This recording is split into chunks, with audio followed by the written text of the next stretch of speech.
Okay guys, magandang hapon. So, videoan lang natin tong for release natin on Monday na unit.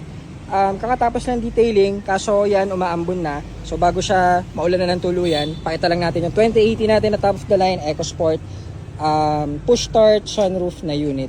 So, charcoal bisbane color po yan, special color natin. Medyo in demand to guys. So, last unit available natin to. So, for release to on Monday. And syempre, full SOP yan, yung mga shift fork, PMS, and dry clutch, lahat po yan ginagawa. And ito yung final step natin, detailing. So yan, napaka-kinis, napaka-bago, and mga gulong, sobrang kapal pa. Halos bago, 2018 yan. And meron tayong ditong 2017 naman na trend for releasing natin today. And ayan, mga finishing finishing moves. Mga detailing natin sa engine bay.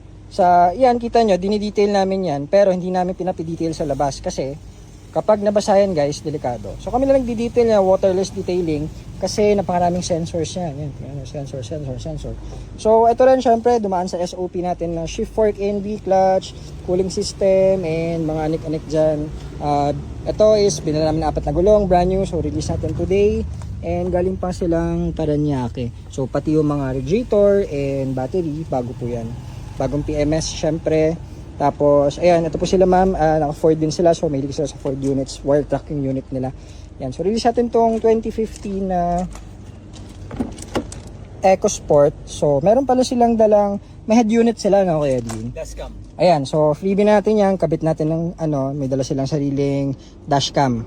So ayun, napakalinis. May seat cover niya nito, naka deep dish matting, may mga yan, may mga rain visor na. So, buti na lang nakita nila ng bago umulan kasi uulan na tayo guys. Ayan. So, tapusin na natin to. Release po natin. Thank you so much po kina Sir and kina Ma'am sa tiwala din sa unit. Isa pa to na mabenta guys bukod dun sa Brisbane Brown kasi ang dami naming silver na nakaraan, parang 5 piraso. So, ito is pinreserve nila 2 weeks ago. Meron tayong bagong dating dun. Yun 2016 na EcoSport trend. Karating lang to nung 3 days ago. Na pull down na yung transmission, retouch na lang natin sa paint shop, and yung mga SOP natin, change oil, tranny, tapos na yan.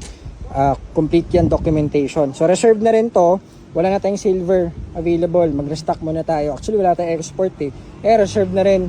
So pati yung mga black na nando sa kabila, yung iba nasa detailing. Ito yan, available, kami gusto, black edition na 2016, titanium.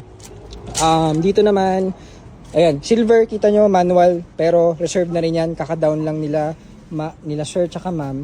Hindi ko lang alam siya ang lugar Si Sir is nasa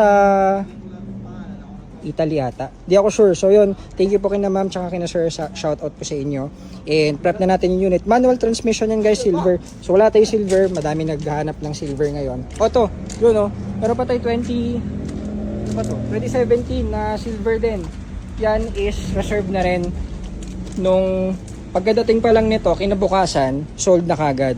So lahat yan is may down payment and pinaprep na natin lahat ng unit. So talagang double time tayo guys, namin natin for releasing. Thank you po, maraming salamat sa tiwala, GTA Cars.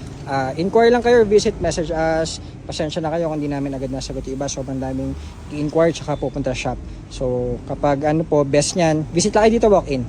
Thank you po, GTA Cars.